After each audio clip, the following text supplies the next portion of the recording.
জয় মা ভবতারিণী। কাল শনিবার মা ভবতারিণীর ডাকে চলে গিয়েছিলাম দক্ষিণেশ্বরের মন্দিরে। সেখানে গিয়ে পুজো দিলাম, কি দেখলাম সবটাই আপনাদের সঙ্গে আজ শেয়ার করলাম। অনেক দিন ধরেই দক্ষিণেশ্বরে যাব ভাবছিলাম, তো মা না টানলে তো আর যাওয়া যায় না। তাই শনিবার মা টেনেছে, তাই সকাল থেকেই প্রস্তুতি নিচ্ছিলাম যে মায়ের কাছে যাব। তার জন্য সকাল থেকে এমনি আমরা শনিবার নিরামিষ খাই, তো শনিবার দুপুরে রান্নাবান্না করে স্নান করে পুজো দিয়ে খেয়ে দিয়ে নিরামিষ খেয়েছি। খেয়ে চললাম আমাদের এখানে যে 44 বাস আছে বনগাঁ টু দক্ষিণেশ্বর, সেই বাসে চড়ে বসলাম। আর দুপুরবেলা বাস সম্পূর্ণ ফাঁকা, আর বেশ সামনের দিকে সিট পেয়েছিলাম। আর বাসটা নতুনই প্রায়, তো এই যে বাস থেকেই আমি ফটো তুলছি। তো হাওয়া খেতে খেতে পৌঁছে গেলাম দক্ষিণেশ্বরে। এবার সেখানে গিয়ে বাস থেকে নেমে স্কাইলাকে চড়ে এইখানে স্কাইলাকের ওপর দিয়ে এই যে দুজনে মিলে হাঁটছি। আমাদের ওনার মুখে তো কোনো সময় হাসি নেই, আপনারা কিছু মনে করবেন না, উনি ওই রকমই। এই যে স্কাইলাকের ওপর দিয়ে হাঁটছি, আর বাঁ দিকে ফাঁকা দিয়ে একটু আকাশ দেখা যাচ্ছে। আকাশটা একটু মেঘলা মেঘলা করছে, আবার মাঝে মাঝে একটু রোদ বেরোচ্ছে। আর ডান দিকে সারি সারি দোকান, অনেক কিছু পাওয়া যায় কিনতে। আর এখানে যে কুলের যে আচারগুলো আছে লম্বা লম্বা করে প্যাকেট করা, অসাধারণ খেতে। আমি দক্ষিণেশ্বর গেলেই নিয়ে আসি। তো কালকে আর কেনা হয়নি, যাওয়ার পথে কেনা হয়নি, আসার পথে নিচ দিয়ে ফিরেছি, তো স্কাইলাক আর ওঠা হয়নি, তার জন্য আর কেনা হয়নি। তো এখানে অনেক দোকান, এখান থেকে ওনারা হাত জোর করে রিকোয়েস্ট করে ফুলের ডালা নিতে বলছে। তো আমরা ভাবলাম কি যে এখান থেকে ফুলের ডালা নিলে ওখানে গিয়ে জুতো রাখবো কোথায়, তাই যে দোকান থেকে ফুলের ডালা নেব সেই দোকানেই জুতো রাখা যাবে, তার জন্য এখান থেকে আর নিলাম না। আর এই যে দক্ষিণেশ্বরের সেই বিখ্যাত জায়গা, এখানে একটু দাঁড়ালাম। তো তারপরে ইলেকট্রিক সিঁড়ি দিয়ে নিচে নেমে যাচ্ছি, দেখুন। আর একদম তো গেটের সামনে চলে এসেছি। আর এখানে আসলেই মনটা এমনিই ভালো হয়ে যায়। আর আমি তো এমনি মা কালীর ভক্ত খুব, ছোটোবেলা থেকেই আমার বাবা মাকে দেখতাম অন্য মানে কোনো বিপদে পড়লেই আগে মা কালীকে স্মরণ করতেন। সেই থেকে অভ্যাস, আমিও এখন পর্যন্ত কোনো বিপদ হলেই আগে মা কালীর নাম আমার মনে আসে। তো গেট দিয়ে ভিতরে ঢুকে পড়েছি। তো আগের বার এই বিকেলবেলায় এসে পুজো টুজো দিয়ে সন্ধে হয়ে গেছে, আর গঙ্গা জল নিতে পারিনি। তাই এবার ভেবেছি ঢুকেই প্রথমে দুটো জার নেব, নিয়ে আগে গঙ্গা জল নেব। গঙ্গা জল নিয়ে তারপরে মায়ের দর্শন করতে ভেতরে যাব পুজো দিতে। তো চললাম এই যে ভেতরে। তা এখান থেকে ওই সোজা গিয়ে ডান দিকে অনেক যে দোকান আছে ওখানে যাব। আর চারিদিকটা একটু সুন্দর করে দেখাচ্ছি। এখনও মায়ের মন্দিরের দর্শন পাইনি। এই যে জয় শ্রীরামকৃষ্ণ ওনার ফটো, এখান দিয়ে এগোচ্ছি ধীরে ধীরে। তো দেখুন বিকেলের দিকে, দুপুরে খেয়ে দিয়ে বিকেলের দিকে এলে না ভিড়টা একটু কম থাকে, আপনি শান্তি করে পুজোও দিতে পারবেন, সব কিছু দেখতেও পারবেন, আর ভালোও লাগবে, গরমও কম লাগবে। তো আমার বুদ্ধিতে যেটা লাগে সেটাই আপনাদের সঙ্গে শেয়ার করলাম। তো এই চলেছি, হাঁটছি আস্তে আস্তে। তো আমরা কোনো দিন তো বাসে যাই না, খুব কম যাই, এবারই বাসে গেলাম। বললাম যে চলো বাসে গিয়ে দেখি কেমন লাগে। তো আমাদের বাড়ির পাশ দিয়েই 44 যাতায়াত করে, তো ওই জন্য এবার 44ই রিস্ক নিয়ে নিলাম। ওই যে মায়ের দেখা পাওয়া গেছে, এই যে জয় মা। আপনারাও সবাই বলুন জয় মা ভবতারিণী। আর এই যে মায়ের জন্য মায়ের মন্দিরের সামনে দেখা করে তারপরে দুটো জার নিয়ে নিয়েছি, সেটা আর তোলা হয়নি।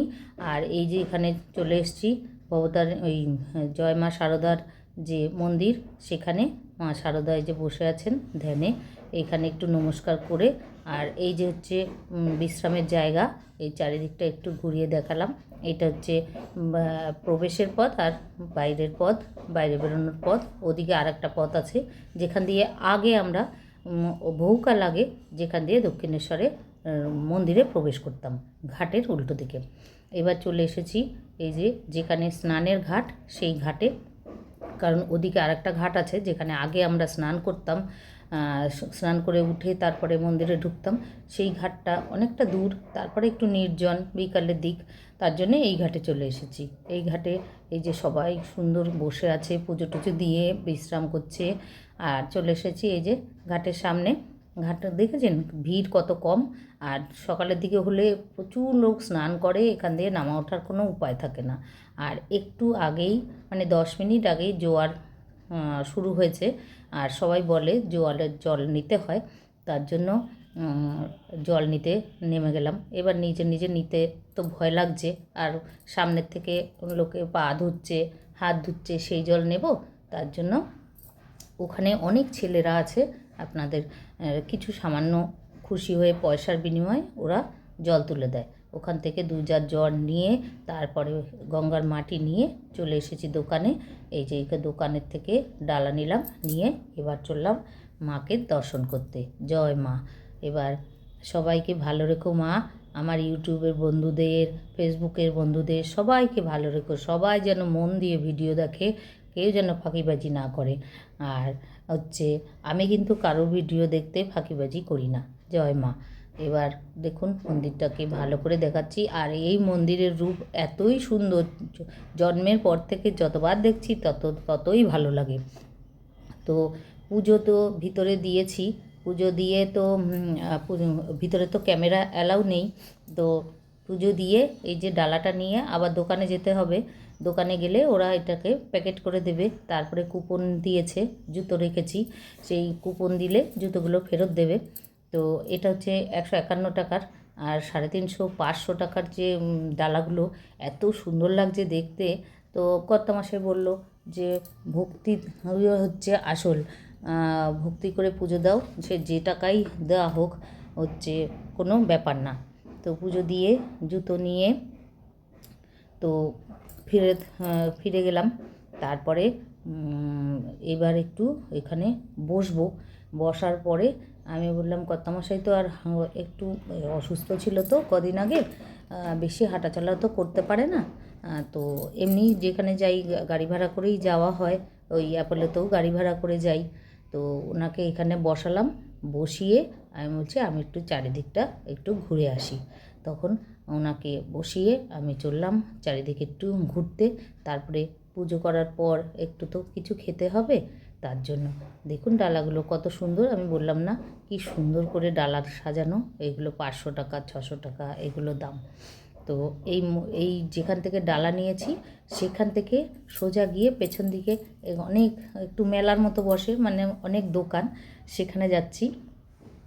ওখানে আমার তো একটু যেখানে যাই একটু কিনি ভাব, ভালো লাগে কিনতে। তো পেছনে কর্তামশাই আছে, মাঝে মাঝে একটু টান দেন, তখন বন্ধ করে দিই আর কি। তো আমার না কোনো জায়গায় গেলে কোনো কিছু কিনতে খুবই ভালো লাগে। তো চলে এসেছি এই যে সেই মেলা প্লাস দোকানের সামনে। তো আপনাদের দেখাচ্ছি, দেখুন কি সুন্দর। আপনারাও জানেন সবটা, তো তাও আমি গেছি আমার চোখে, আপনারা কেমন দেখলেন সেটা একটু জানাবেন। আর হচ্ছে নতুন বন্ধুরা একটু সাবস্ক্রাইব করে পাশে থেকো, পুরনো বন্ধুদের অসংখ্য ধন্যবাদ। দেখো এখানে কত রকমের কত সাইজের শিবের লিঙ্গ আর শঙ্খ, কত রকমের সবই পুজোর জিনিস, কত রকমের ঠাকুরের ফটো, অনেক কিছু বিক্রি হচ্ছে, ভালো লাগছে দেখতে। তো এখন তো অনেক বছর ধরে যাচ্ছি, এই সমস্ত কিছু সবই প্রায় বাড়িতে আছে, এখান থেকে কেনাকাটির কিছু নেই। ওই নাতনির জন্য সামান্য একটু খেলনা কিনতে হয় কোথাও গেলে, তার জন্য এই আদি বাবাকে একটু জিজ্ঞেস করলাম, দাম কমই বললো এখানে। এবার ওনাকে নিয়ে বাড়িতে স্থাপিত করব কি না সেটাও তো একটা চিন্তার বিষয়, তাই আর ওটা নিলাম না। আর এখানে কি সুন্দর সুন্দর শঙ্খ বিক্রি হচ্ছে। আমাদের তো শঙ্খ আমরা পুরী থেকে নিয়ে এসেছিলাম, খুব সুন্দর ছিল। এখনও শঙ্খটা বাজাচ্ছি, বেশ বড় আর সুন্দর আওয়াজ হয়, চারিদিকে একদম আওয়াজে মুখরিত হয়ে যায় সন্ধেবেলা আর দুপুরবেলা যখন আমি শঙ্খ বাজাই, বিশাল সুন্দর আওয়াজ পুরীর শঙ্খ। আর এই চলে এসেছি, অনেক কিছু টুকটাক খাবারের দোকান, ফলের দোকান সব কিছু আছে। এখন বিকেলবেলা, এখন তো আর ফল টল খাওয়া যাবে না, তো এখানে তো চা পেলাম না। তো এখানে চারিদিকটা দেখুন কত সুন্দর, আকাশটাও সুন্দর দেখাচ্ছে। তো এখান থেকে নিয়ে নিলাম, ঝালমুড়ি বিক্রি হচ্ছিল, ওনার কাছ থেকে 2 প্যাকেট ঝালমুড়ি নিয়ে নিলাম। তো উনি হাতেই মাখছে। তো আমি বললাম, দাদা হাত দিয়ে কেন মাখছেন? কারণ ওনার এত প্রচণ্ড গরমে মুখ চুলকায়, গা চুলকায়, সেই হাত। যাই হোক, একটু হাতা ইউজ করলে ভালো হতো। আর এখানে দেখুন কি উনি ঝালমুড়ি মাখছে, আর সাইডে দেখুন কি সুন্দর সুন্দর হার, কানের বিক্রি হচ্ছে। তো ততক্ষণে ঝালমুড়ি মাখা কমপ্লিট। এই যে হাত দিয়ে মেখেছে বলে একটু খারাপ লাগছিল, যাই হোক খারাপ লাগার কিছু নেই। উনি এভাবে বিক্রি করছে, সবাই খাচ্ছে, আমিও নিয়ে নিলাম। তো এইবার ঝালমুড়ি নিয়ে চলে এসেছি এই যে স্বামী বিবেকানন্দর পাদদেশে, এখানে বসে আছি, বসে ঝালমুড়ি খাচ্ছি। তো সত্যি ঝালমুড়িটা সুন্দর। এবার 1 প্যাকেট আমি খেতে পারবো না, এইরকম অনেকটা 20 টাকা করে, 40 টাকা 2 প্যাকেট, একটা 20 টাকার প্যাকেট আপনি খেতে পারবেন না এতটা। তো কর্তামশাই 1 প্যাকেট খেয়েছে, তারপরে আমার কাছে যেই হাত পেতেছে, আমি কিন্তু খেতে পাচ্ছি না, তো ওকে দিয়ে দিলাম। দিয়ে এবার সন্ধে হয়ে গেছে, দেখুন চারিদিকে লাইট জ্বলছে, লাইট জ্বললে যেন আরও সুন্দর লাগে।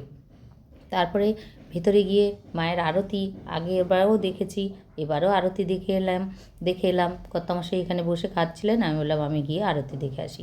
এবার আরতি দেখে এসেছি, এই যে দেখুন ঝালমুড়ি। আচ্ছা, আরতি দেখে তারপরে দুজনে মিলে এবার বললাম যে চলো পাশে যে বেলুড় মঠে যে রামকৃষ্ণ দেবের একটা মন্দির আছে, ওই রকম একটা মন্দির হয়েছে নতুন, ওই মন্দিরটায় যাব। একটু এখানে বসে রেস্ট করছি, প্রচণ্ড গরম পড়েছে।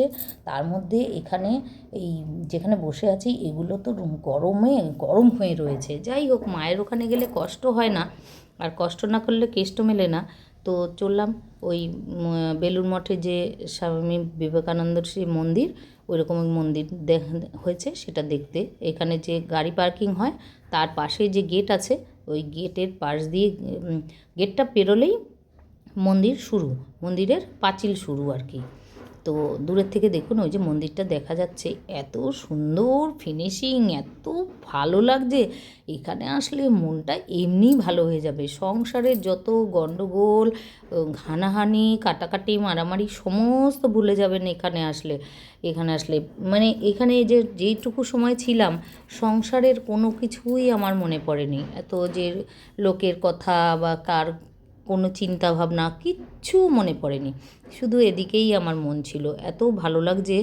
আর এখানে হচ্ছে ভেতরে ক্যামেরা অ্যালাউ নেই, তো এই জন্য বাইরে দিয়ে আপনাদের সুন্দর করে মন্দিরটা দেখালাম। তো এখানে ওই যে গার্ড দুজন দাঁড়িয়ে আছে, বলছে ক্যামেরা অ্যালাউ নেই। তো ক্যামেরা এখানেই বন্ধ করে আমরা ভিতরে এখন যাব। ভেতরে আপনারা ভাবতে পারবেন না, যে বাইরে থেকে আরেকটু আপনাদের দেখাচ্ছি, আর লাইট জ্বলে গেছে, আরও সুন্দর লাগছে। ভেতরে গেলাম, ভেতরে গিয়ে ঠাকুরের নাম গান হচ্ছিল, সেগুলো বসে একটু শুনলাম, একটু প্রণামী বক্সে খানিকটা প্রণামী দিয়ে আসলাম। আর আপনাদের একটা কথা বলে রাখি, এই মন্দিরে প্রবেশের সময় খালি হাতে প্রবেশ করবেন না, কারণ ওখানে যিনি স্তব পাঠ করছিলেন তিনি বলছিলেন, রামকৃষ্ণদেব বলেছিলেন, কাকে যেন বলেছিলেন যে খালি হাতে এলি, আমার জন্য কিছু নিয়ে এলি না। তার জন্য ওটা শুনে আমার মনটার মধ্যে এত কামড় দিয়ে উঠল। তো তখন আমি প্রণামী বক্সে গিয়ে কিছু প্রণামী দিয়ে এলাম। তো কিছু মিষ্টি নিয়ে আপনারা এর ভিতরে প্রবেশ করবেন, তাহলে মনটা ভালো লাগবে। তো তারপরে ওই দর্শন করে বাস স্ট্যান্ডে গেলাম। বাস স্ট্যান্ডে গিয়ে ফাঁকা বাস পেয়েছি, সঙ্গে সঙ্গে উঠে বসে পড়েছি। বসে এবার বাড়ি ফিরছি। দেখুন বাড়ি ফেরার পথে কলকাতার রাস্তাঘাট, দোকান, শপিং মল, আর এই যে বাসগুলো নতুন চালু হয়েছে স্লিপিং কোচ, দারুণ লাগে দেখতে। কবে যাব এতে করে একটু বেড়াতে, সেই আশায় রয়েছি। আর সুন্দর সুন্দর বিল্ডিং, সুন্দর করে লাইট দিয়ে সাজানো, এগুলো দেখতে দেখতে বাড়ি ফিরছি। তো বাসেও যাওয়ার সময়ও কোনো কষ্ট হয়নি, আসার সময়ও কোনো কষ্ট হয়নি। এই যে চলে এসেছি এই যে মধ্যমগ্রামেই তো এই স্টার মল আছে। তো কেমন লাগলো ভিডিও একটু জানাবেন প্লিজ। ভালো থাকবেন।